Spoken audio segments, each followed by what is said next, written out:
પ્રાર્થનામાં પ્રવેશ. શ્રી સંતરામ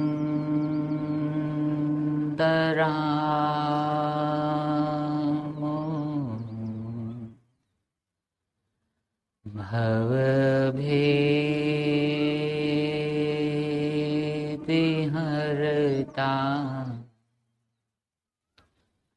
હરતાયતીનાં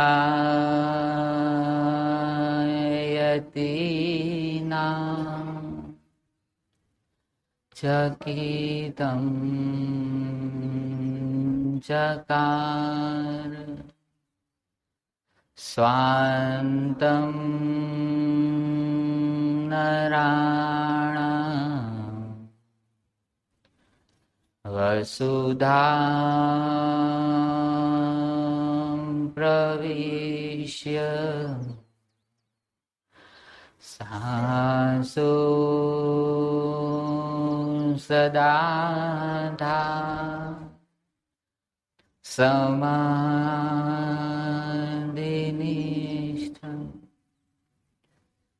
ગુરુર્બ્રહ્મા ગુરુર્વિષ્ણુ ગુરુર્દેવો મહેશ્વરઃ ગુરુર્સાક્ષાત્ પરબ્રહ્મ તસ્મૈ શ્રી ગુરુવે નમઃ. ઓમ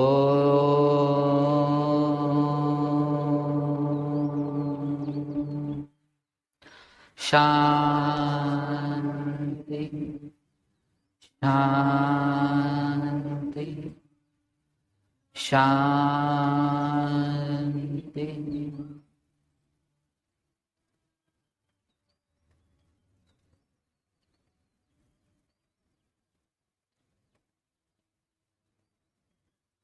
જય મોટાજ.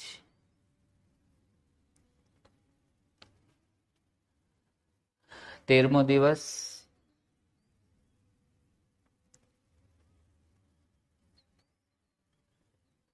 ગઈકાલે કહ્યા પ્રમાણે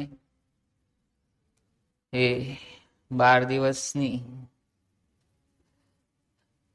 યાત્રાઓમાં જે કંઈ પણ આપવામાં આવ્યું તેનું સ્મૃતિપટ ઉપર રિમેમ્બરન્સ રાખીને એક એક દિવસની યાત્રાઓનો તમારો ગ્રાફ વર્ણવીને આજના 13મા દિવસમાં પ્રવેશ કરીશું. પ્રથમ દિવસથી જે કંઈ પણ અનુભૂતિ થઈ હોય ત્યાંથી લઈ આજના દિવસ સુધીની અનુભૂતિમાં પોતાની એ જાગૃતતાઓ, એ સાધના પ્રત્યેની રુચિ, ભીતર વર્તાતી જે કંઈ પણ અનુભૂતિ હોય તેનું તમારા તરફથી એક જે પણ મનોમંથન હોય, મનન હોય, એનું ચિંતન હોય એ ફ્રોમ વેરી ડે 1 જે પછી જ્યારથી જોડાયું હોય, કોકનો દિવસ 5 હોય, 6 હોય, 2 હોય, 3 હોય, તો સમયની મર્યાદાઓ ધ્યાનમાં રાખીને ચાલુ કરીશું. આગળ પાછળથી ચોઈસ તમારી, અને એક એક વ્યક્તિમાંથી પસાર થઈશું જેથી કરીને કંઈક ઉણપ વર્તાતી હોય તો હજી કાલે એક છેલ્લો દિવસ છે કે આપણે ઇન્ટરેક્ટ કરી શકીએ. અંતિમ દિવસ તો ગુરુ મહારાજના સાનિધ્યમાં એક અહોભાવ રૂપી પૂજ્ય મહારાજશ્રી થકી જે સહજ ધ્યાન પીરસવામાં આવે એનો જ લાવો લેવાનો છે. તો સ્ટાર્ટ કરીએ. ડે 1 થી લઈ ગઈકાલ સુધીની યાત્રાઓનો એક અર્ક, એ સમજણનો ગાઢ જે પણ વ્યાપ્યો હોય. બોલો.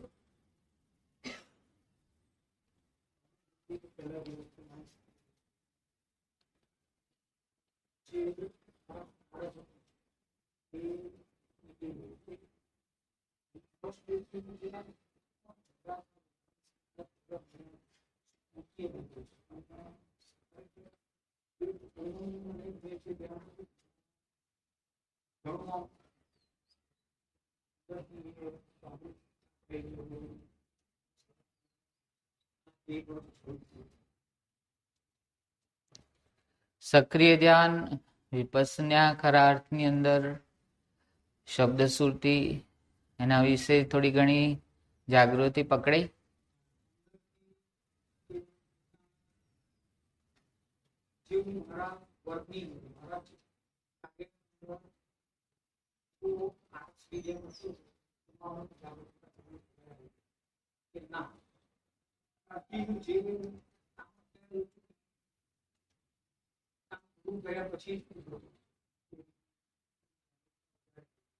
યાદ છે ડે 1 માં શું તમે ધ્યાન કર્યું?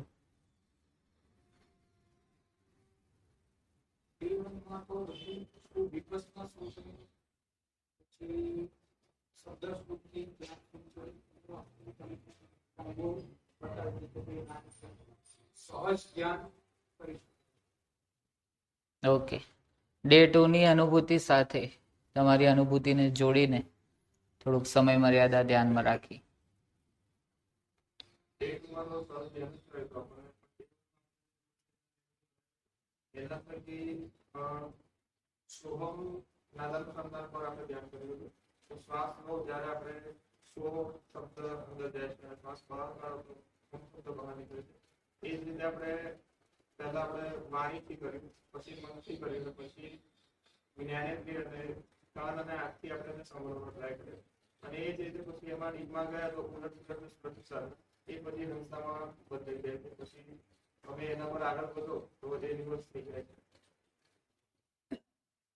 અનુભૂતિ અનુભૂતિ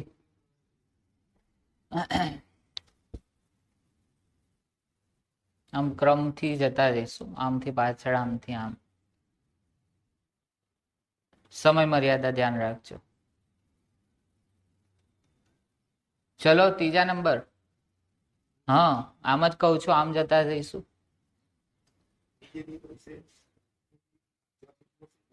ત્રીજે દિવસ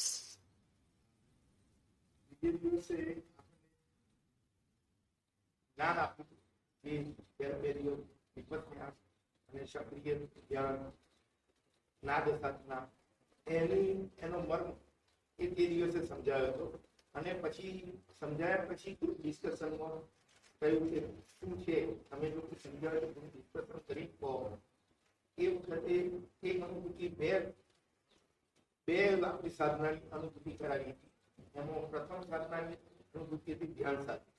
ધ્યાન સાધનાના આપને કહ્યું કે તમે આમથી આમ જોઈને આમ જોઈને આવજો અને પછીને તૈયારી કરી.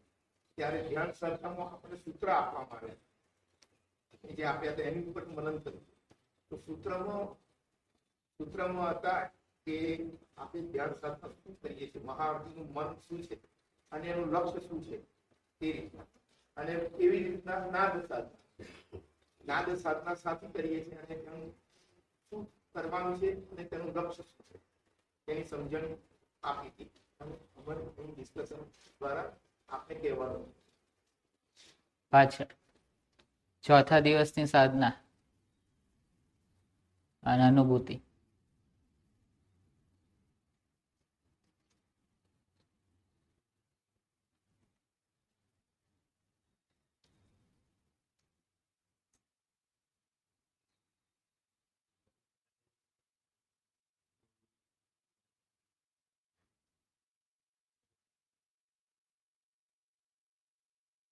શું કહે છે નથી ખબર પડતી. આગળ વાળા કોક સાંભળીને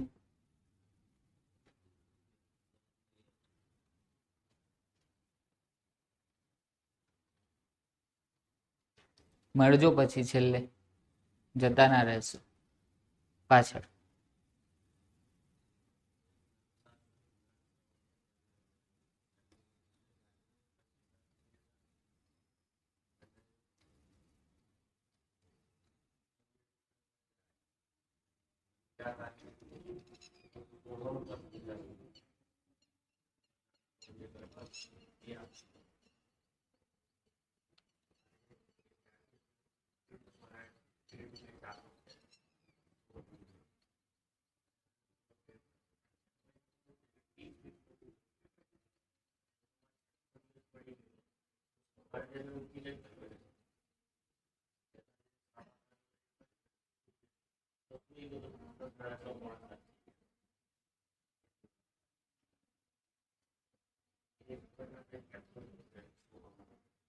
પછી ડે 1 થી ચાલુ કરી.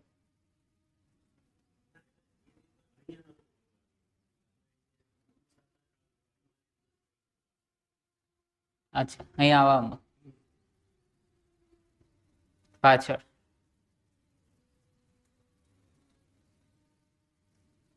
તમારી પાછળ જે હોય એમને જગાડો.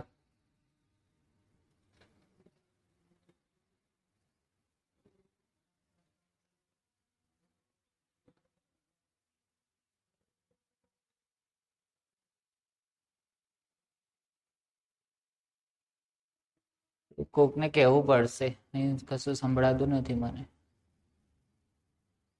શું બોલ્યા? કોઈ મોટા અવાજે કહી શકશે?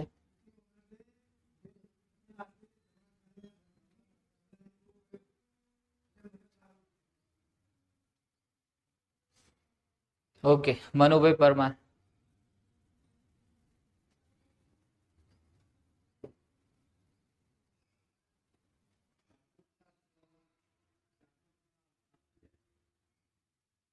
કયા દિવસની વાત કરો છો? હા, 5મા દિવસની.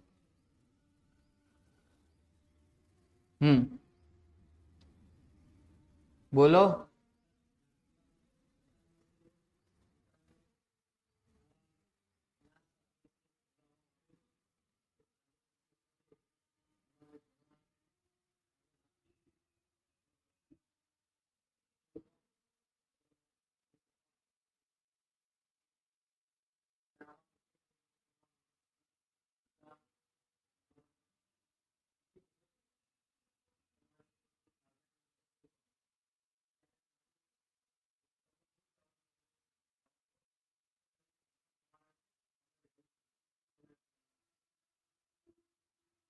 તમારી આગળ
અને હરતા ફરતા વ્યવહારમાં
બીજે દિવસે પછી પાછું એવું થોડું પેલી ટ્રેન જતી હોય એવું દૂરથી આમ પેલો એનો પાછળ પેલો આપણે આવતો હોય છે પણ ના આ કઈ ટ્રેન શું જ નથી.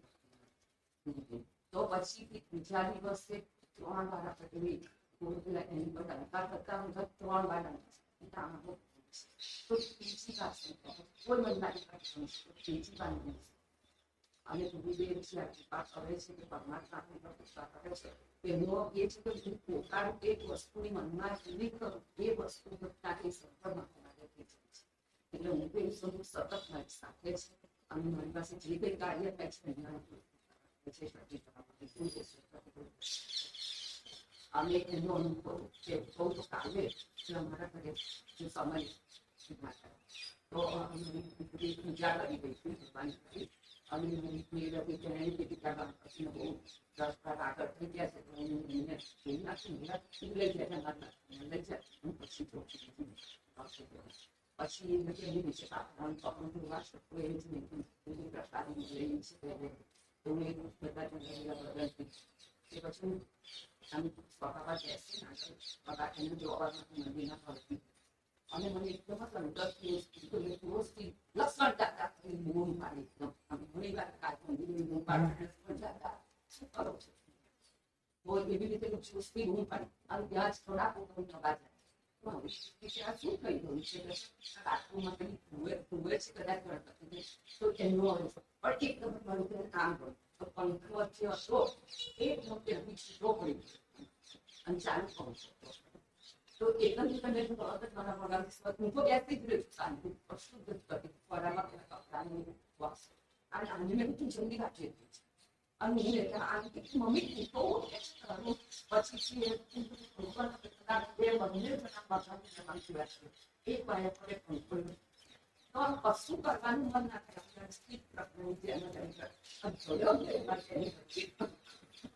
તમે જો મને કેવા મેં મને પોકાર્યા કેવા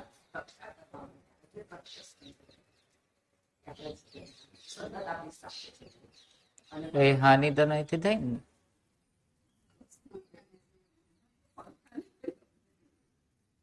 પછી અમે પોતે નાની એટલે પછી એને એ કોઈ વિચાર પછી પરમાત્માની કૃપા જોડીની કૃપા દેખાય કેટલું આપણે સંભાળે છે આપણે શું ચિંતા પંખો ચાલુ હતો બંધ હતો? ચાલુ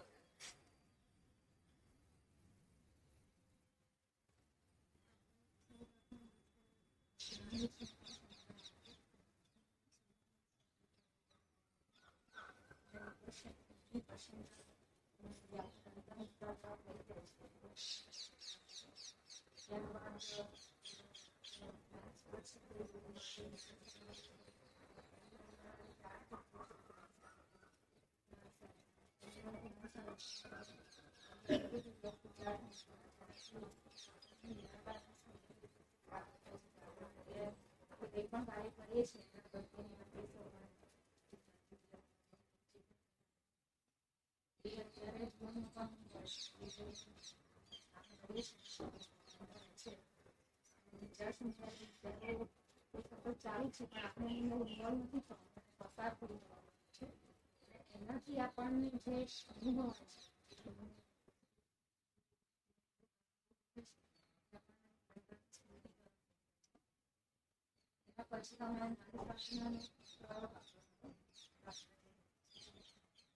શું અનુભૂતિ શું વર્તાય છે આ બધા થકી?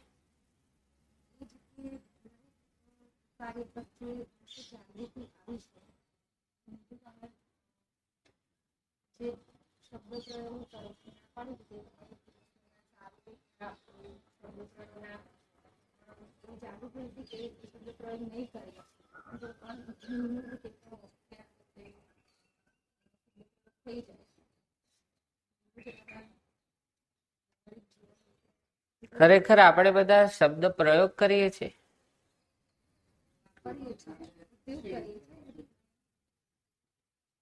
પ્રયોગ શબ્દ જ કશુંક સતર્કતા દાખવી જાય છે. જો પ્રયોગ જ કરીએ ને તો વિચારીએ કે આ પ્રયોગ કરવાથી શું થશે, એની ઇફેક્ટ શું થશે.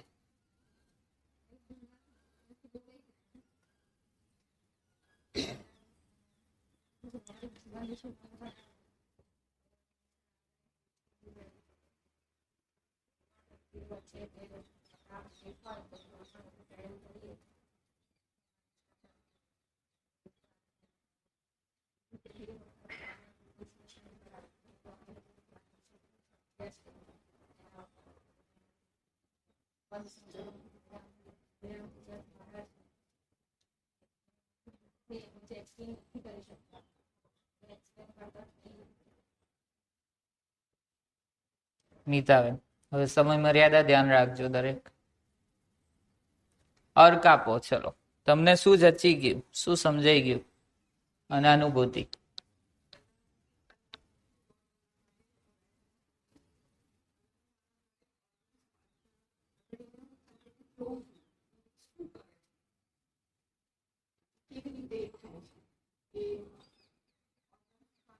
દેખાય છે એનું ફંક્શનિંગ?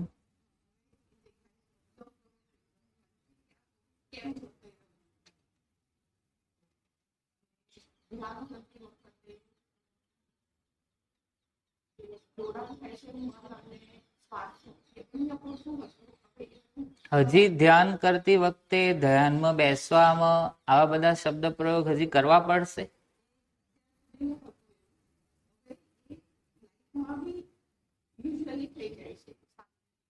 દરેક ક્ષણ ધ્યાન નથી. તમે એનાથી હટ્યા કે એની અંદર ઇન્વોલ્વ થઈ ગયા ત્યારે જ તમારે હવે ધ્યાન કરવું પડશે, કે હવે ચિત્તને થોડું કેળવવું પડશે, ત્યારે શબ્દ પ્રયોગો થાય છે ને. પણ દરેક કૃત્ય ધ્યાન નથી.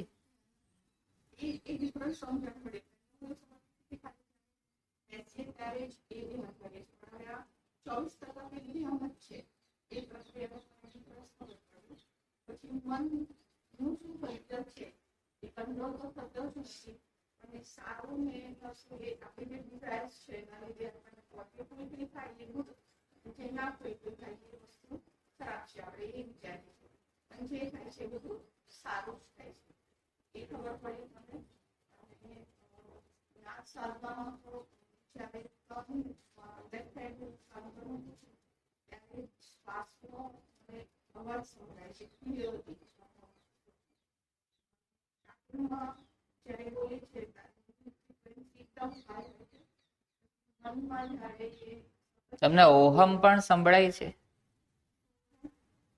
તમે ઓહમ ને સોહમ બેવ બોલ્યા.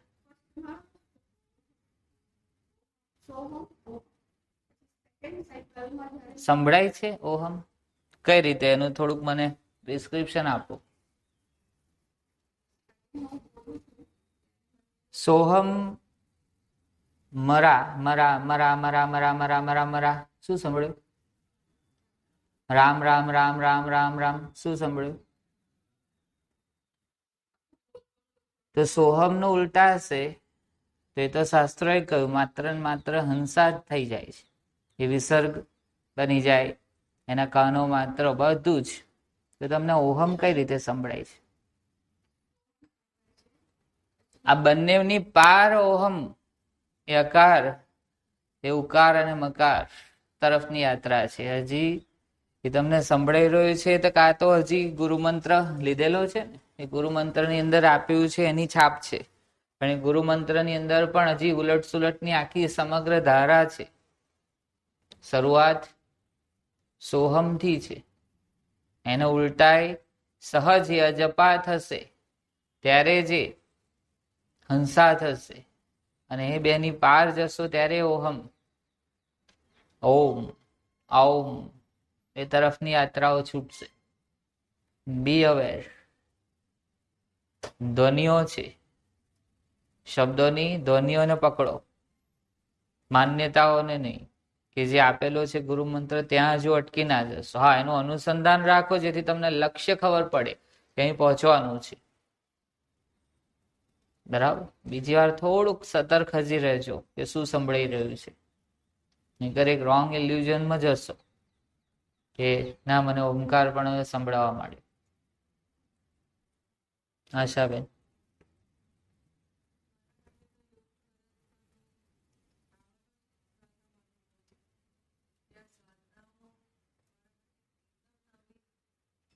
જે વર્તાયું હોય, જે સમજાયું હોય આટલા દિવસમાં, અને એની સાથે તમારી અંદરની અનુભૂતિ.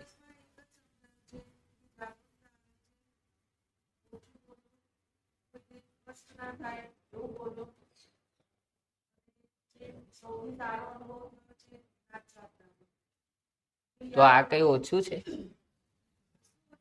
તો પછી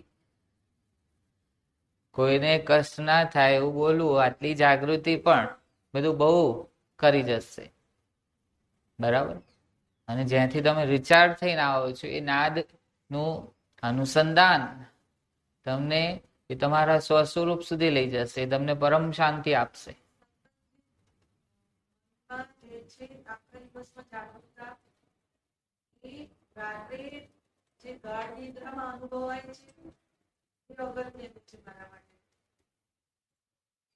એટલે મન હજી છે ને તમને આમ ભૂતકાળ બતાવે કે આ બધા આ મરુન આ બધું શું કરીને આ યાત્રા એ જોવી છે, પણ એ કરીને આવીને અત્યારે જ્યાં બેઠા છે ત્યાં તમે બેઠા છો એ તરફ તમે લક્ષ્ય કેમ નથી રાખતા? તમારું કરવું છે બધું ફરીથી. આવે જ છે 10મી તારીખથી એ પ્રોટોકોલ ઓટોમેટિક લાગી જશે કે ઉપર આવવા ઈચ્છો તો ગુરુવાર સિવાય કે પૂનમ સિવાય નહીં આવવા દે. તો હવે જેટલા આ દિવસો બાકી છે એટલે જ અત્યારે તમને બધાને સાંભળી રહ્યો છું. તો હજી એક દિવસમાં એ કોશિશ કરીશું કે આ બધું સાંભળીને આ નિદાન જોઈને હજી કંઈક એવું ઈઝી તમને આપવાની કોશિશ કરીશ. પણ થાય છે ઘણી વાર જેટલું ઈઝી કરું ને એટલું તમારા માટે સમજવું વધારે હાર્ડ થઈ જાય છે. એટલે તમે જ્યાં થોડાક શબ્દ પ્રયોગ કર્યા, જે વર્તાતું હોય તો ઇટ્સ એન ગુડ, એમ બહુ સરસ કહેવાય. બરાબર? પણ એની પીડા મન જે આપી રહ્યું છે ત્યાંથી ના લેશો. મનને છટકવું છે એટલે તમને ભૂતકાળ બતાવે છે. જો આ બધી યાત્રાઓ કરીને આયા, હજુ મારું બધું બાકી છે. મન એમ કેમ નથી કહેતું કે ના આ જે વર્તાઈ રહ્યું છે? કારણ કે ત્યાં એ મનો બે શબ્દ પ્રયોગ છે, મનોનાશ અને મનોલય, એ થવા માંડે છે. મનનું પોતાનું પાવર ઘટવા માંડે છે. એટલે તમને હજી છેલ્લો મરણીય પ્રયાસ કરશે. કારણ કે જ્યાં શાંતિ વર્તાવા માંડી, કંઈક દેખાવા માંડ્યું, ત્યાં મનથી તમે થોડાક અળગા થયા. અને કોને ગમે અળગું થવું? વ્યવહારોમાં પણ એવું જ છે ને. દરેક તમને પોતાના સકંજામ રાખવા માંગે, ડોમિનન્ટ, હું કહું એમ. કશું ના હોય ને તો વૈચારિક પણ એ વ્યક્તિ જતું રહ્યો ને તો એનો વિચાર, એનું કોઈક સ્ટેટમેન્ટ પણ તમને સકંજામ રાખે. એ તો આ બધી મનની આ બધી માયાઓ છે. તો આટલી એ જાગૃતતા અને આટલા સ્ટેટમેન્ટ તમે કયા, એની ઉપર હજુ થોડીક વધારે સક્રિયતા દાખવો. ખાલી આ 15 દિવસ પૂરતી પણ નહીં, હવે નિરંતર નીચે જે પણ અભ્યાસ છે એ અભ્યાસ શરીર અને મનને વધારે હજી કેપેબલ કરશે. તમને જે શક્તિઓ છે શારીરિક માનસિક, હજી ધીમે ધીમે ધીમે ધોવાણ થશે. કારણ કે એમાં પણ છેલ્લે 5-10 મિનિટ ધ્યાન હોય છે. અને સાથે આ એક કેળવેલું એક ભાથું છે. બરાબર? ઘણીવાર ઉપદેશાત્મક પછી કોઈક પ્રવૃત્તિ મળે ને, ચાહે સેવાની હોય કે નોકરીની હોય, ટ્રેનિંગ આપે છે ને આજના મેનેજમેન્ટ ગુરુઓ, તમને નોકરીમાં લેતા પહેલા ટ્રેનિંગ આપે અને પછી એ કામ કરો. અને એ ટ્રેનિંગમાં તમને આનંદ ઉત્સાહ રહે તો પછી અમુક સ્ટાઇપન્ડ કે વોટ એવર ઇનિશિયલ પગારે આપે કે ભાઈ તમારા આવવા જવાનો ખાવા પીવાનો થોડો ખર્ચો નીકળે. તો આ ટ્રેનિંગ લઈને પછી જો આખા ક્રમમાં ઉતરશો ને તો એક વધારે મજા આવશે. એક ગાઈડ, હજી ટેક્સ્ટ બુક ના પાઠ્યક્રમ તો પછી છે, પણ આખી એક ગાઈડ હવે મળી ગઈ છે. તો એને સાથે રાખો. સારું છે, શુભ છે એ તરફનો વિચાર રાખો. એનું થોડુંક ચિંતન મનન કરો. રોજે રોજ એનો વ્યાપ વધે એવી કોશિશ કરો. પીડાશો નહીં. ભૂતકાળ છે. એટલે દરરોજ હું પૂછું જ છું કે જે ભૂતકાળમાં ચાલી રહ્યું હતું અને અત્યારે ચાલી રહ્યું છે એમાં કઈ છે ફરક? તો બધા કહે છે આપ જમીન જેટલો ફરક છે. તો તમારું મન ત્યાં એ કંઈક કરી રહ્યું છે તમારી સાથે ચેષ્ટાઓ, અને એકવાર જો પાછું એનું માની લેશો ને તો પાછું આ બધું જ ભૂસાઈ નાખશે. એના કરતા અત્યારે જે વર્તાઈ રહ્યું છે એની સતત સાથે રહો, એનું ચિંતન મનન કરો, એ સારી સારી વસ્તુઓ લખી લો જે તમને વર્તાઈ રહી છે, જે પણ વિલીન થઈ રહ્યું છે એને પણ જુઓ, એનો આભાર. એ હોત, એ ના હોત તો આ ના મળ્યું હોત, એ અજાગૃતિ ના હોત તો જાગરણ ના મળ્યું હોત, એ અજ્ઞાન ના હોત તો એ જ્ઞાન ના મળ્યું હોત. એ તરફનો ઈશારો રાખો તમારો, એટલે લખી લો. લખશો ને તો વધારે પાછા ક્લિયર થશે. પાછી બીજા દિવસ એ જ પત્ર, એ લેટર ખોલીને વાંચજો કે આ જ વંચાઈ રહ્યું છે, હજી અંદર પ્યોરનેસ આવતી જશે. આ રીતનું થોડુંક કરવું પડશે નિધિધ્યાસનો. મનીષાબેન.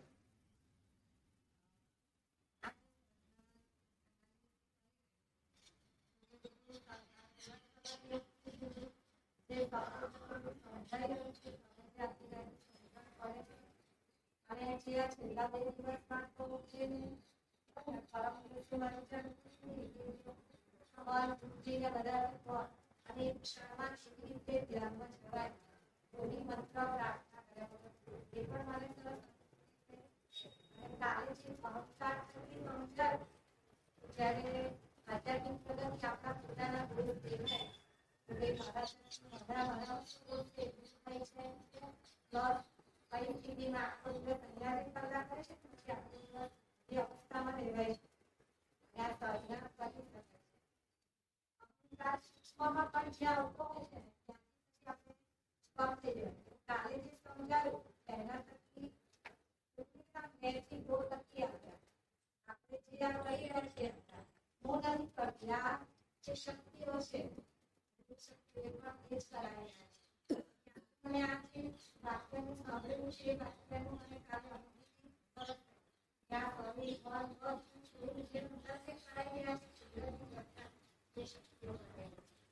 અને ધ્યાન બહુ સારું સન્માન કરવા માટે પણ ત્યાં સમજાયું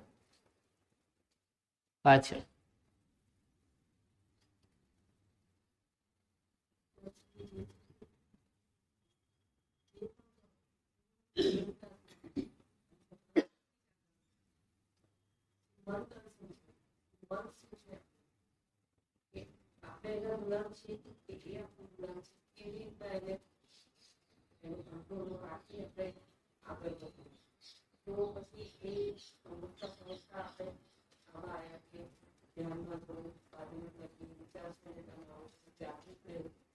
જાગૃત રહીને કેવી રીતના નિરાકારની સ્થિતિમાં આવીએ એ બધું ધીરે ધીરે સમજાતું રહેશે કે આપણે જૂનું પણ સમજાય છે.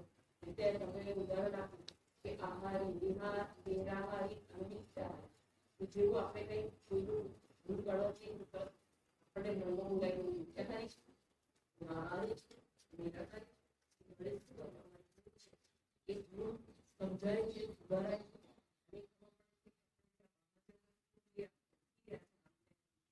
જે દલદલમાં ફસાઈ એ દલદલમાંથી તમે ઉદાહરણ આપો છો અને કેવી રીતના નીકળવું, કેવી રીતના અંતર્મુખી થવું અને પછી એ દલદલમાંથી કમળને લાવવું એવું સમજાય કે કેવી રીતના જાગૃત ધ્યાનમાં કેવી રીતના પ્રાર્થના કરી, કેવી રીતના જાગૃત રહેવું અને કેવી રીતના જાગૃત રહીને જેમ વિચારો જેવા એની મેતે જ આપણે જાગૃત રહીશું. ઘણા વિચારો નકામની વસ્તુઓ એની મેતે જ બંધ થઈ જશે.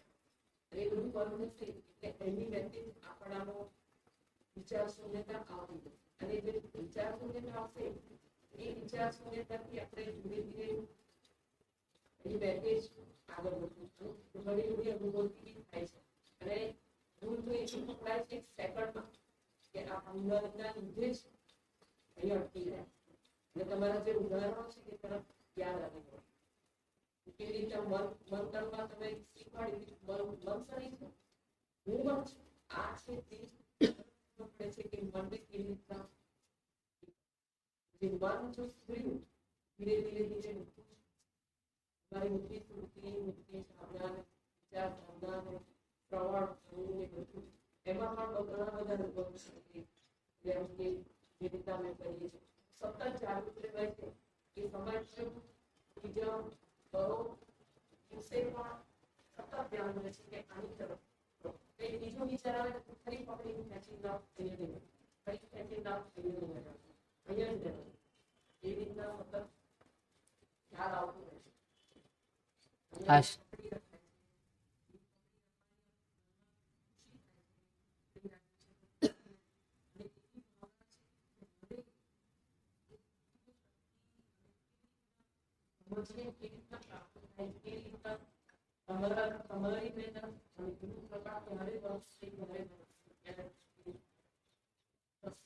પુરુષાર્થ તમારો પહેલો રાખો. આશાબેન.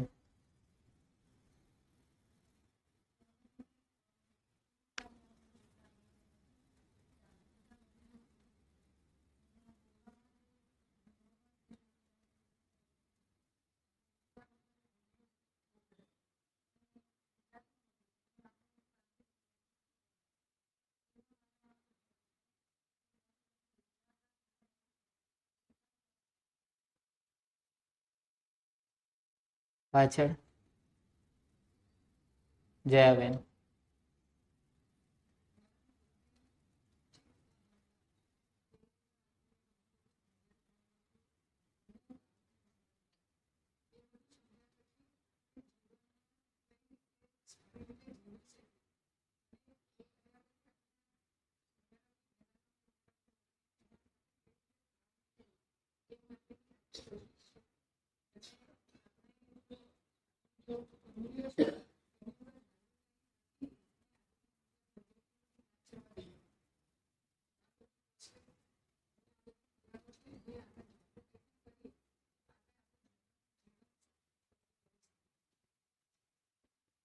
અંબાબેન.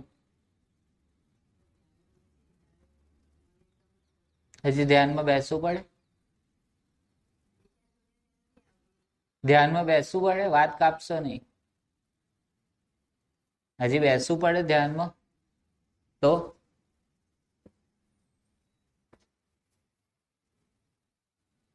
અહીંયા આવો ત્યારે ધ્યાન કહેવાય ને.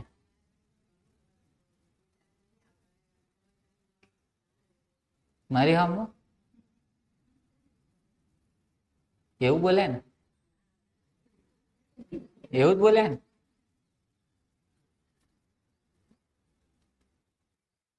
પછી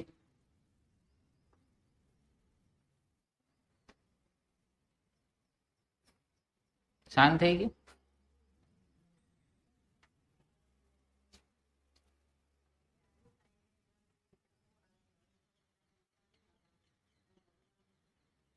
આ શું છે? આ બધું વિચારો નહીં? નહીં વિચારો? ક્યાંથી આવે છે આ બધું?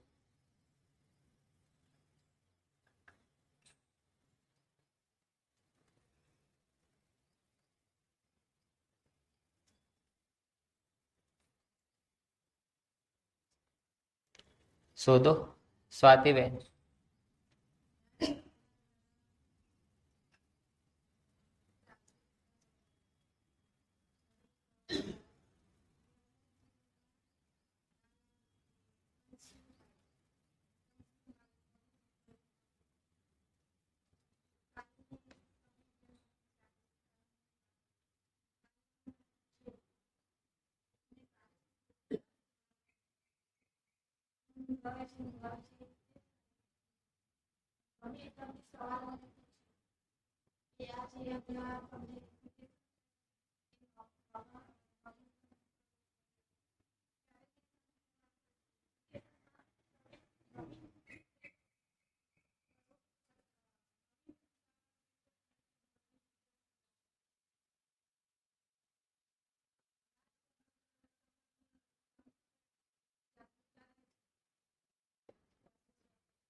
ઈચ્છા હોય કઈ તો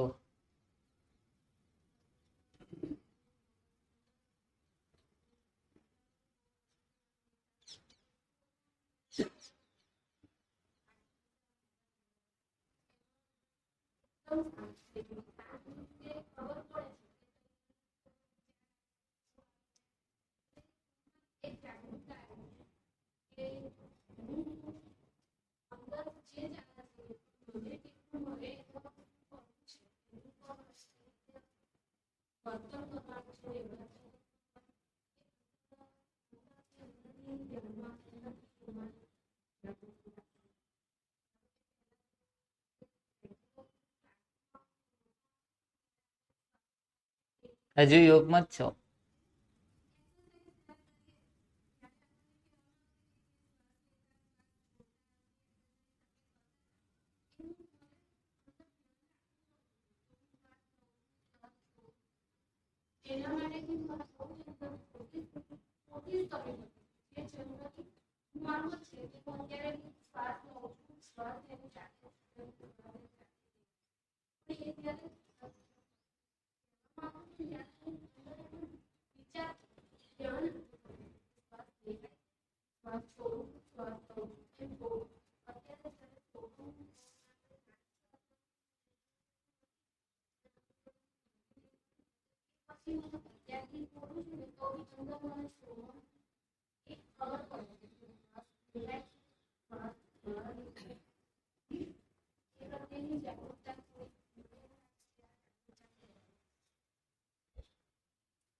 બસ. અભિષેકભાઈ, કંઈક તમારે કરંટ ટોપિક વિશે કંઈક જાણ કરવી હતી? 1 મિનિટમાં.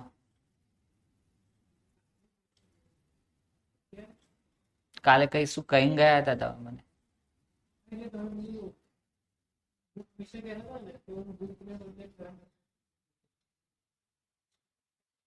એટલે કોઈ પ્રશ્ન રૂપે અહીં નતું વાત કરવાની.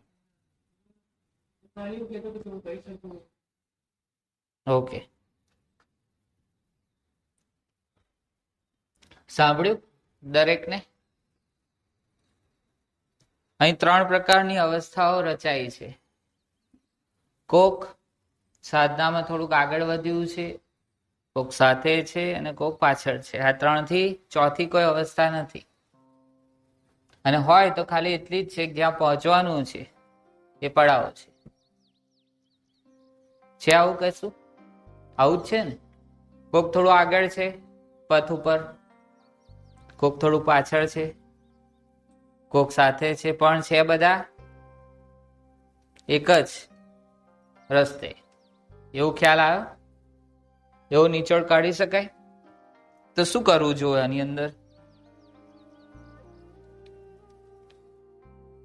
જે છેક આગળ છે એને થોડીક વેટ તો કરી શકે ને. ચાહે તો એ પથ માં થોડોક પાછો પણ આવી શકે. કોના માટે?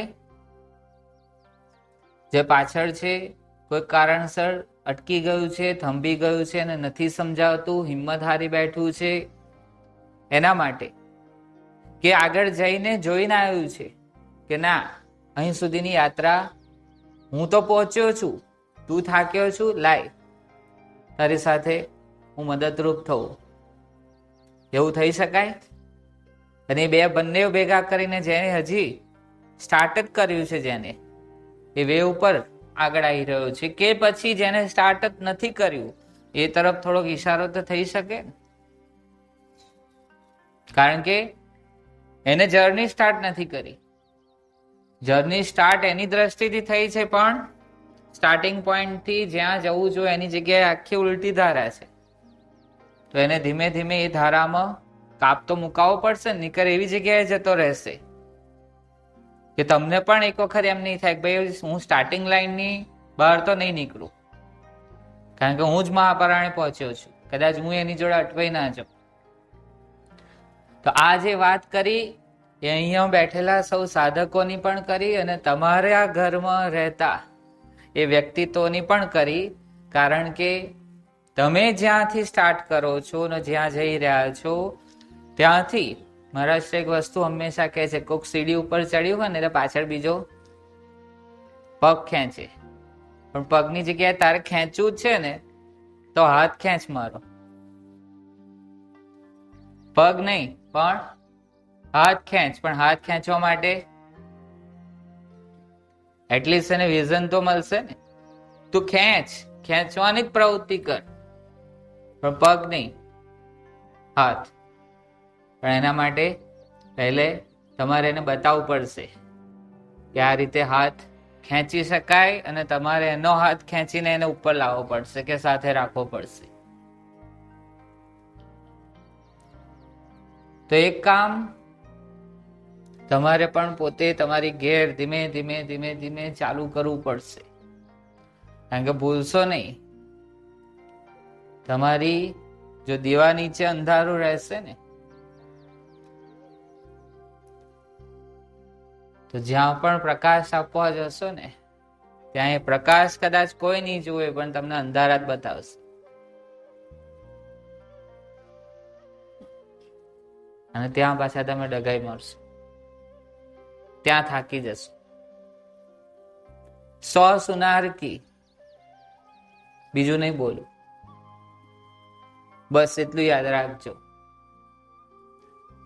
તમારી અંદરની જાગૃતતાઓ થકી થતું કૃત્ય, ચાહે એ આહાર થકી હોય, એ રૂટીન લાઈફ થકી હોય, એ લોકોની અંદર પણ એ જાગૃતતાઓ, અમુક પ્રશ્નો એમની આગળ મૂકીને બસ ત્યાંથી ખસી જાઓ. 1-2 દિવસ કદાચ એ પ્રશ્ન થી તમારી જોડે આર્ગ્યુમેન્ટ કરવા આવશે, બહુ ઉત્તર આપવાની કોશિશ ના કરશો. બસ એ પ્રશ્ન એવો સાર્થક મૂકી દો, અને એવો મૂકો કે એને ઊંઘવા ના દે. રાત્રે પણ કશો વાંધો નહીં, 2-3 દિવસ નહીં ઊંઘે તો આ બીજા સુધી જન કલ્યાણ કર્યા પહેલા પોતાના પરિવારનું કલ્યાણ કરજો. અને એટલા માટે કે તમારી સાધનામાં તમે આગળ વધો, અને તમે જે પથ ઉપર છો, એટલીસ્ટ આ ઇન્ટરેક્શન થી એ લોકોને ખ્યાલ આવશે. નિક્રમમાં થાય છે શું, જેમ તમે બીમાર પડો છો ને હોસ્પિટલાઇઝ થાવ છો, તો એક સ્વાર્થપણી લાગણીથી તમારી ઈર્દ ગીર્દ તમારી કહેવાતી સેવાઓમાં ગૂંથાય છે. કેવો સ્વાર્થ? કે માં બીમાર પડી એટલે છોકરાઓ દોડે જ, પણ ત્યાં જે માં પોતાનું એનું કામ કરી આપતી હતી, ચાહે ખાવાનું હોય, કપડા, ફલાણું, આ તે જરૂરિયાત, એ હવે આવું ને આવું થશે ને જો વધી ગયું તો મારું કોણ કરશે? એ સ્વાર્થ વૃત્તિથી કદાચ તમારી એ સેવામાં વહેલી ઊભી થઈ જાય. કશું ના હવે લે આ દવા લઈ લે, બધું થઈ જશે, સારું, ઊભી થઈ જા. અનુભવ્યું હશે લેડીઝોએ ખાસ. ત્યાં બીજા કોઈ પણ સંબંધ મૂકી દો તો એ આજુબાજુ દિવસે દિવસે જાણે અજાણે તમે એમને પોષી જ રહ્યા છો. જ્યારે સ્વસ્થ હોવ શરીર મનથી ત્યારે તો પોષો જ છો, ફૂલ અજાગૃતિથી. પણ જ્યારે આવી મોમેન્ટો આવે ત્યારે પણ તમે પોષો છો. ત્યાં થોડુંક એને બોધ કરાવો, ત્યારે એને એક અંતિમ સત્ય, જે ભાવિ સંભાવના છે એ પણ મૂકો કે બેટા કે વહુ કે જે પણ હોય એ સામેનો તમારો ઇન્ટરેક્શનનો સંબંધ, કે એક દિવસ તો હું નહીં જ હોઉં ને, ત્યારે શું કરશો? તો જ્યારે ત્યારે કરવાના છો એ સમજીને આજથી ચાલુ કરી દો. અને એમને પછી કહેજો, પહેલા તમે તમારાથી શરૂઆત કરો. એક વાક્ય સમજાવવાની કોશિશ કરીશ, જો સમજી શકો તો બહુ સારું, સમજી જાઓ ખાલી હાથ ઊંચો કરજો. જે થવાનું જ છે ભવિષ્યમાં, એક દાખલા તરીકે મૃત્યુ, શું આજે નથી થઈ ગયું? આજે નથી થઈ ગયું કે ભવિષ્યમાં થશે જ, ત્યારે જ માનશો કે જાણશો? ભવિષ્યમાં જે થવાનું છે એ આજે થઈ રહ્યું છે કે નહીં?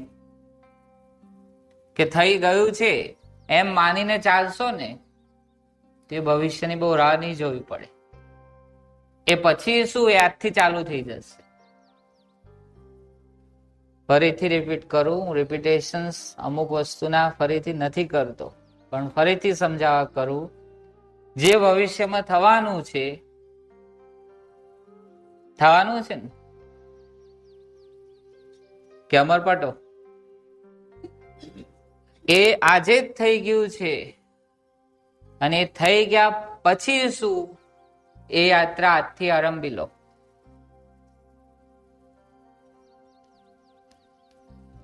કેટલાને સમજે? ભવિષ્યની કલ્પના કરવાની ના આવે, કલ્પનાનો ડર છે. અને ભૂતકાળનો અનુભવ ખાલી લઈને ચાલવાનું, જે થઈ રહ્યું છે એની સાથે જ ચાલવાનું. કોઈને સમજાવ્યું નહીં. હા, મારામાં જે ભાવતાનો પ્રતિ છે એ છોડી છે. એ જ નહીં, એમ સમજીને ચાલવાનું છે. આપણી વસ્તુ આપણી જીવન કે આપણા સગા સંબંધ એની માટે આપણા ભગવાન બુદ્ધના જીવનનો એક દાખલો કહીશ. એ જ ધ્યાન, આંખો બંધ કરી ખાલી એને જો, એ જ ધ્યાન,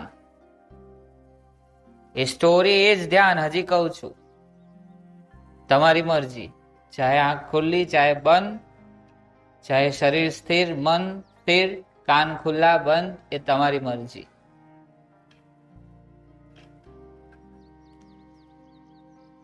વ્યર્થતા જીવનની એક તરફની સમજાઈ, જે બધાએ કદાચ સ્ટોરીમાં સાંભળ્યું હશે કે ભગવાન બુદ્ધના તરફની જે ભવિષ્યવાણી એક જ્યોતિષે કર્યું હતું કે કાં તો આ એક ચક્રવર્તી રાજા બનશે, કાં તો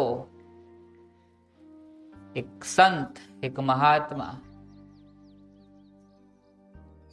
આ જોઈ લો, આવી કઈ સંભાવના તમારી છે, હતી, ભૂસાઈ ગઈ છે.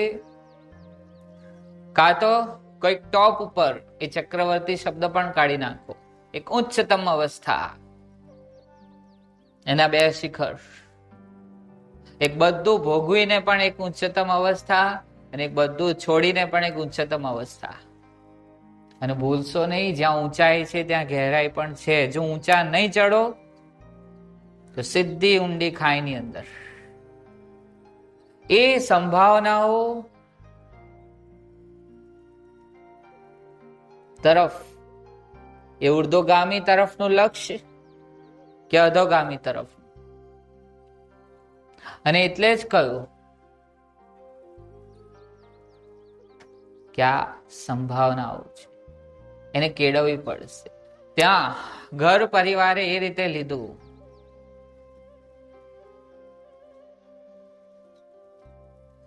કે એને દ્વંદ્વોથી દૂર રાખો, એને કોઈ એવી બોધ અપાવે એવી વસ્તુ જ એની સામે ના રાખો કે જેથી એને સંત મહાત્મા, એક ખોજી, એક જ્ઞાની, એક સાચી દિશા તરફ, એક સત્ય તરફ એની એ અભિલાષાઓ ખુલે. આવું કેળવણી તમને અપાઈ હતી? કશીક વસ્તુથી દૂર રાખીને માત્ર એવી અવસ્થાઓની અંદર રાખીને મૂકવું કે માત્ર એને ખીલેલું ફૂલ દેખાવું જોઈએ, ખીલી ગયેલું ફૂલ, ન મુરઝાયેલું, ના એક પાંદડા, ન કોઈ એવી ઋતુ, ના એવું કશું જ નહીં. કેટલી ક્યારે રખાતી હશે, ઇવન વાસી ભોજન પણ નહીં. ના એને કોઈ અંતિમ વિદાયનો બોધ, ના એની સામે કોઈ વૃદ્ધ આવતું હતું, ના એની સામે કોઈ રોગી, કોઈ દુખી આવતું હતું નહીં. એ બુદ્ધ તરફની વાત છે, પણ આવવા દેવામાં ના આવતા હતા. શું તમે એટલી પણ તકેદારી રાખી છે કે શું આવવા દેવું કે શું નહીં આવવા દેવું? તમારી સમક્ષ અને તમારા થકી જે ઉત્પન્ન થયા છે તે તમારા ભાવિ વંશજોની સંભાવનાઓને ખીલાવવા માટેના એ સમગ્ર બીજોનું એક કેળવણીનું આવું જતન કર્યું હતું. ત્યાં એક દિવસ કોઈને કહ્યા વગર બુદ્ધ સારથીને આદેશ કરીને કહ્યું, ચલો થોડુંક દેશાટન, થોડુંક નગરની બહાર ભ્રમણ કરી આવીએ. કેટલી નકાર કર્યા છતાં પણ રાજકુંવરનો આદેશ સારથીએ સ્વીકારવો જ પડ્યો અને જેવો નીકળે છે અને એ રોગી, એ દુઃખી, એ અંતિમ અવસ્થાએ, અંતિમ યાત્રાએ નનામી આ બધું જોઈને પ્રશ્ન કરે છે કે આ બધું મને પણ થશે? એક દિવસ હું પણ રોગી થઈશ? કદાચ સારથી પ્રામાણિક હતો. એને કહ્યું, હા, તમે પણ થશો ને હું પણ થઈશ. શું આજે નનામી ઉપર સુવાડીને લઈ જાય છે એવું મારી સાથે પણ થશે? હા. ત્યારે કહ્યું કે જે એક દિવસ થવાનું જ છે એ થાય એ પહેલા આ બધું શું છે એની ખોજ ઉપર કેમ ના નીકળી જવું? આ એક માન્યતા, આ એક એ બુદ્ધ ગ્રંથમાંથી મળેલો એક નિચોડ, અને કહેવાય છે ત્યાંથી બુદ્ધની એક ખોજની યાત્રાઓ ચાલુ થઈ. બીજી એક માન્યતા એવી છે કે જ્યારે આ તથ્ય પકડાયું, આ જીવનની વ્યર્થતાઓ સમજે અને કંઈક ખોજ કરવી કે શું છે શાશ્વત કે નથી, આ ત્રણેય અવસ્થાઓમાંથી પસાર થતું અને તે સદાય રહે છે, તો તેની જ્યારે આજ્ઞા લેવા પિતા પાસે ગયા ત્યારે પિતાએ કહ્યું, હું જીવું છું ત્યાં સુધી કોઈ દીક્ષા નહીં, કોઈ વન નહીં, કઈ બાર તપ નહીં. કહેવાય છે બુદ્ધે હે વર્ષો દરમિયાન જ્યાં સુધી પિતા જીવંત રહ્યા એનો પણ કંઈક સમયકાળ 12 થી 20 વર્ષનું બતાવે છે, ત્યાં સુધી એક હરફ નથી ઉચ્ચાર્યો. Not a single word. ચૂપચાપ પોતાનું કર્તવ્ય કર્મ નિભાયા કર્યું. જ્યારે પિતાનું અવસાન થયું, બધી જ અંતિમ ક્રિયાઓ, લૌકિક ક્રિયાઓ પૂર્ણ થયા પછી માતાની આજ્ઞા લીધી. તે કહે છે શરમ આવે છે, પિતા ગયા, આ બધું સંભાળશે કોણ? તમે બે ભાઈઓ છો, ખબરદાર જો આ બાબતે ચર્ચા કરી. કહેવાય છે જ્યાં સુધી માતા રહી ત્યાં સુધી બુદ્ધ એક હરફ ઉચ્ચાર્યો નથી કે દીક્ષા કે વન કે બહાર જવું, ખોજવું, કોઈ જ્ઞાનીને મળવું. Not a single word. માતાનું અવસાન થયું પછી બધી લૌકિક ક્રિયા પછી પોતાના ભાઈને પૂછ્યું કે હવે તો જઈ શકું ને? તે કહે છે મને એકલો મૂકીને જઈશ? હવે મા બાપનું છત્ર છાયા નથી, કમસે કમ તું રહું તો. અને કહેવાય છે બુદ્ધે ત્યાં પણ મૌન થઈ ગયા. પણ થોડો સમય થતા તેમના ભાઈને એવું વર્તાવ મળ્યું કે બુદ્ધ ઘરમાં રહે છે કે નહીં, સાથે બેઠો છે કે નહીં, સાથે ખાવે છે, પીવે છે, બધી પ્રવૃત્તિ કરતી વખતે જેમ ઘરમાં વસાયેલી વસ્તુ હોય એ હોય કે ના હોય એનો તમને કોઈ બહુ બોધ કે એનો કે અસર ફરક નથી પડતો, એમ એ બુદ્ધ પણ એ હતા કે નતા જાણે હવાથી પણ પાતળા. કદાચ એ હવાના સુસવાટાનો સ્પર્શ પણ અનુભવાય એ કઈ જ એમની અનુભૂતિ નથી વર્તાતી. અને કહેવાય છે કે ભાઈને એ આજ્ઞા લેવાયેલા બુદ્ધનું સ્મરણ થયું અને બે હાથ જોડીને કહે છે કે હવે તારે જ્યાં જવું હોય ત્યાં જા, કારણ કે તું અહીં રહું છું કે નથી રહું એ પણ અમને ખબર નથી પડતી, તો કદાચ 12 વનમાં રહીશ તો એ સમાન જ ગણાશે. અને ત્યાર પછી એ બુદ્ધે ગૃહ ત્યાગ કર્યો. આ એક માન્યતા. અને ત્રીજી માન્યતા એ પણ છે કે જ્યારે પ્રસંગ હતો, એક ફંક્શન હતું અને એની અંદર એ નાચ કૂદ આ તેને બધાની અંદર બુદ્ધ પણ જોડાયેલા હતા. અને રાત્રિ નો એ ચંદ્રમાનો પ્રકાશ, બધું શાંત થઈ ગયું. બધા જ એક મદહોશ અવસ્થામાં પડેલા હતા. જે અપ્સરાઓ જેવી લાગતી હતી એ નૃત્યાંગનાઓના મોઢામાંથી એ લાળ, એ આંખોમાંથી ચીબડા, એ સૂજી ગયેલા મોઢા, એ બધું જોઈને જે અંદરનો વૈરાગ્ય જાગ્યો. કહેવાય છે કે ગર્ભવતી પોતાની પત્ની ને એ જ દિવસે બાળકને પણ જન્મ આપ્યો હતો. ક્ષણિક થયું પણ ખરું કે બાળકને મળી લઉં, થોડા દિવસો રહી જવું, પણ કે છે ના. એ રાહુલને જે પછી નામકરણ થયું ત્યાં જ એ જ અવસ્થામાં મૂકી ચૂપચાપ કયા વગર નીકળી ગયા. પોતાના જીવનમાં પણ ઘણી વાર વ્યર્થતાઓ સમજાઈ જાય છે, બધું વ્યર્થ છે. એ તરફ નો બોધ લઈ ક્યારેક સાર્થકતા તરફ જવાની કોશિશ પણ કરી.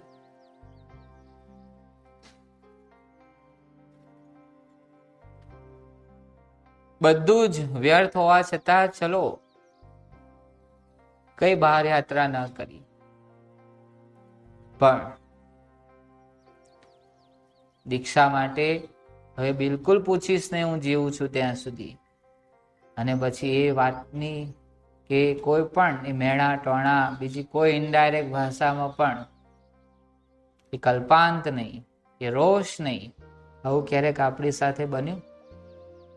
આપણે તો પ્રત્યેક વાતની અંદર એ શોધી લઈએ છીએ કે ક્યારે સમય મળે એનું સામેવાળાને ચીરી નાખવું.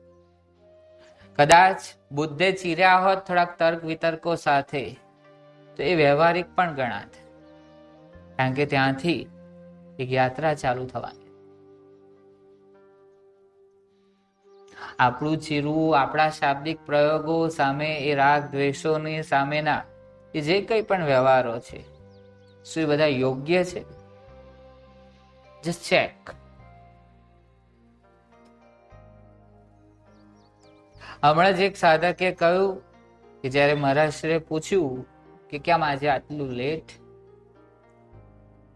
ત્યારે જો ખરા અર્થમાં જેનો એ સંગ કરીને ગયા હતા એને વર્તાતો હતો, ના આજે બહુ સરસ એ સત્સંગનો લાવો મળ્યો, અને એની જગ્યાએ બોલાઈ ગયું ચર્ચા.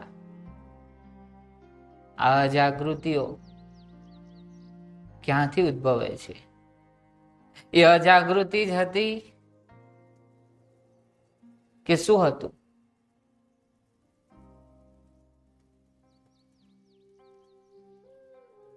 આજે અત્યારે વર્તાતી એકાચૂપ અવસ્થાઓ છે તમારી ઇર્દ ગિર્દ, એ નિરુત્તરી અવસ્થાઓ છે. પ્રશ્નો આવા તમારી અંદર પણ જાગ્યા છે. પ્રશ્ન પ્રત્યે પણ બોધ જો ક્ષણિક થયો હોત, કદાચ એ ઉત્તર તરફના ખોજી બન્યા હોત.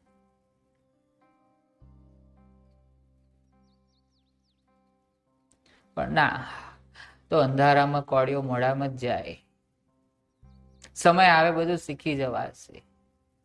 આ બધી આપેલી લોકુક્તિઓ અને માન્યતાઓ હેઠળ ઘણી બધી જીવનની ક્ષણો જે તમને કંઈક ઉપલબ્ધિઓ પ્રાપ્ત કરાવવાની હતી, એનાથી તમે વિમુખ થઈ ગયા.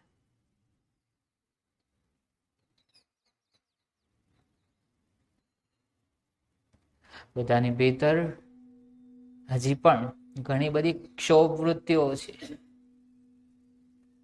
ઘણી બધી સીવેલી જાતે ચૂપ્યો છે. એ પ્રશ્નો તરફ, એ પ્રશ્નના ભંડારને બહાર કાઢો,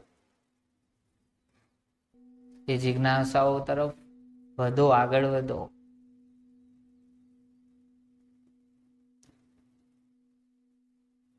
ક્યારે આંખ પીડાઈ જશે ખ્યાલ પણ નહીં આવે. એ પહેલા થોડુંક જાગીને જીવી લો, જોઈ લો.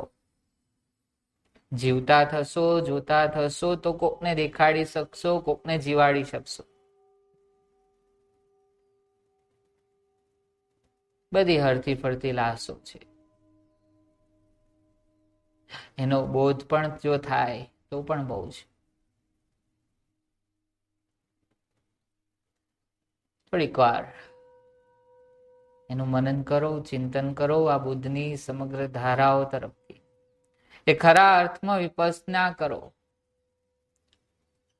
આ સમગ્ર સુરતાઓ જ્યાંથી વહી રહી છે એ મૂળ તરફ, એ મનના ગૌમુખ તરફ તો જાઓ કે જ્યાંથી એ સુરતાઓ વહી રહી છે. એ સુરતાઓની આગળની એ નુરતો, એ સમગ્ર ધારાઓ તરફ જાઓ. થોડીક વાર એને નિધિધ્યાસન કરી લો.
શ્રવણ, મનન અને નિધિધ્યાસન.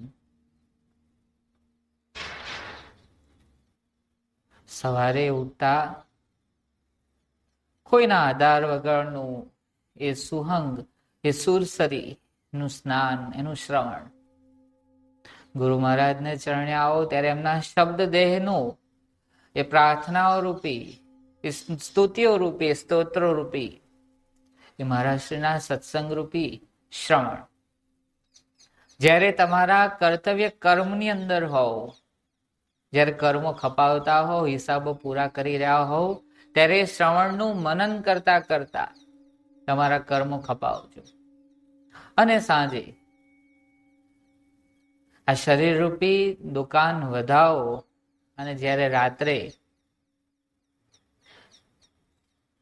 સમગ્ર અંતિમ કરપો ખરપાઈને એ શરીરને પ્રકૃતિની ગોદમાં મૂકો, ત્યારે નિધિધ્યાસન કરી જે શ્રવણ કર્યું હતું તેનું મનન કરી એ કર્મોને ખપાયા કે હજી વધાર્યા.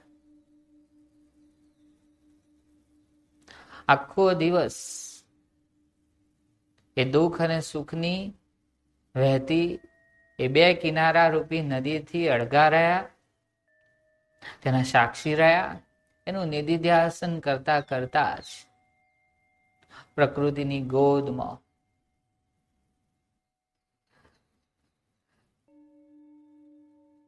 એ અનંત અંધકાર રૂપી જણાતી ટનલની અંદર એ સાધના રૂપી પ્રવેશ કરી ફરીથી તમારું, જો સવારે તમારું જો એ કર્મો બાકી રહ્યા હોય ને ફરીથી ઉદય થાય તો બોધપૂર્વક ફરીથી એ પાછું નિરાકારી શ્રવણ, ગુરુ સામે શરીરધારી હોય, એ જ્યોત સ્વરૂપે હોય, તે ફરીથી સકારી શ્રવણ, એનો સત્સંગ. કર્મો પણ દેખાતા નથી જ્યાં સુધી વર્તાય, એટલે તેનું પણ એ મનન, એનું ચિંતન, અને છેલ્લે ફરીથી પાછું નિધિધ્યાસન. આ ત્રણ સાધનાઓ તરફની પૂંછીઓ એમાંથી પસાર થશો તો અચૂક એ દિવસ આવશે કે જ્યાં એ પરમ ઘટના ઘટી જશે. ત્યાં શ્રવણ, મનન, નિધિધ્યાસનથી સર્વ સમાધાનો તમારી જોડીમાં હશે.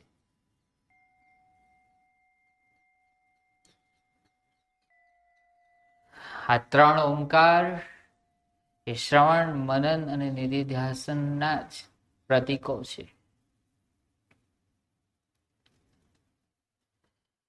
પહેલા ઓમકારને શ્રવણ રૂપી લેવું.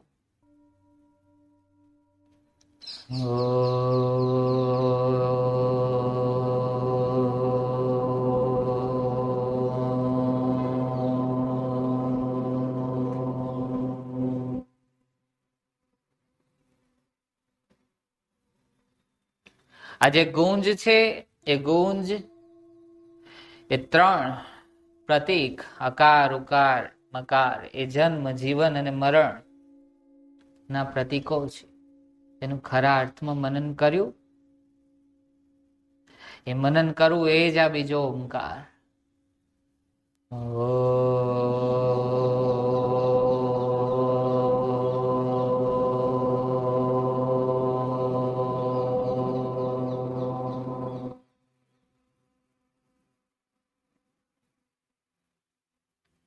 આ ત્રીજો ઓમકાર એ ઓમકાર ક્યાંથી પ્રગટે છે? શબ્દ કુન કા ટેકા. સુરત મન કા, મન શબ્દ કા. આ ક્યાંથી? આ કોણ સાંભળે છે? આ કોણ જોવે છે? આ શબ્દ ક્યાંથી ઉઠે છે? કોણ બોલી રહ્યું છે? કોણ સાંભળી રહ્યું છે? એનું નિધિધ્યાસન. કોણ જન્મી રહ્યું છે? કોણ મરી રહ્યું છે? કોણ જીવી રહ્યું છે? કોણ મોક્ષ પ્રાપ્ત કરે છે? એ તરફનું સતત નિધિધ્યાસ એ આ ત્રીજો ઓમકાર.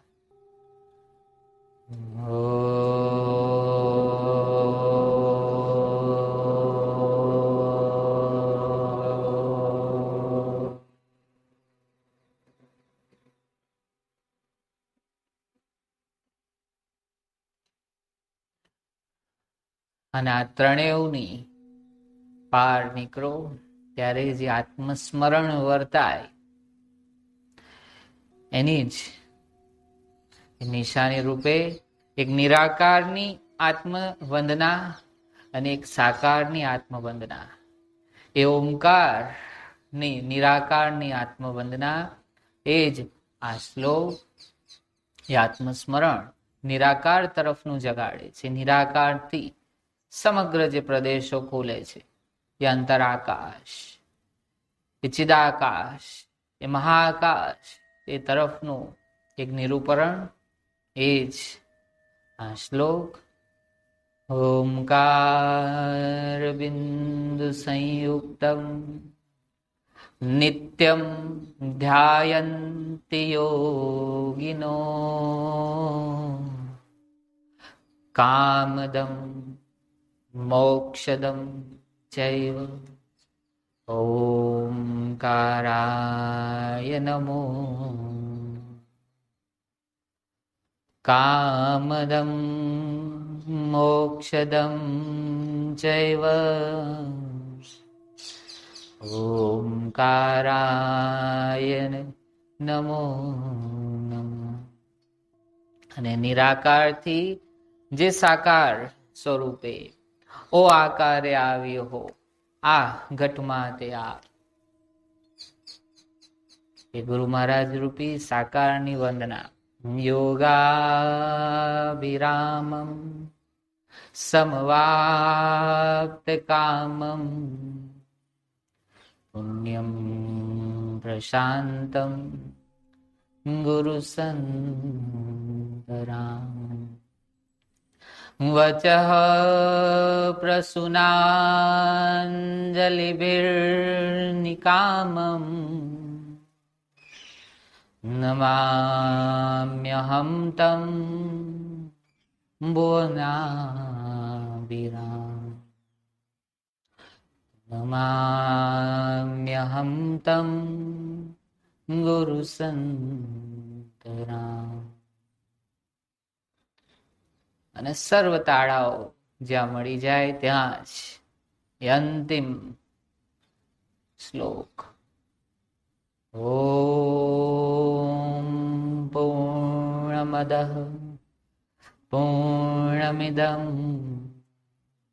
પૂર્ણાત પૂર્ણમુદચ્યતે मुच्यते पूर्णस्य पूर्णमादाय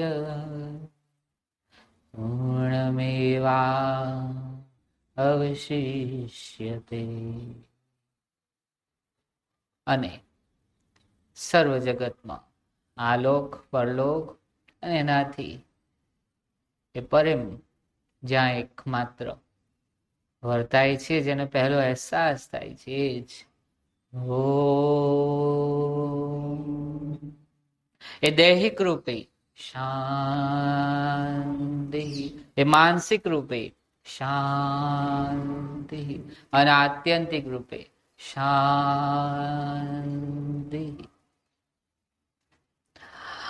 આ એક જાગરણ રૂપે ઉપદેશમાંથી ખૂબ અહોભાવપૂર્ણ રીતે પોતાની ભીતરથી એ આત્મ જાગૃતિ, આત્મસ્મરણ સાથે, નિરાકાર તરફના લક્ષ્ય સાથે, એ અનહદ નાદ તરફના એ નાદ શ્રવણ સાથે આ સંસારરૂપી જગતની અંદર જે માત્ર એક પ્રતિબિંબ છે,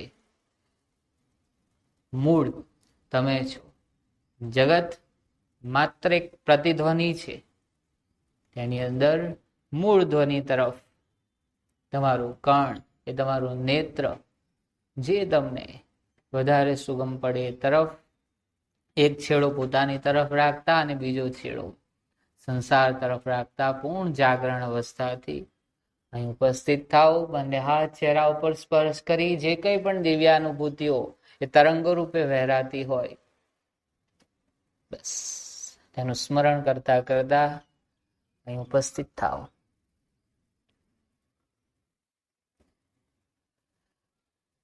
જય મહારાજ.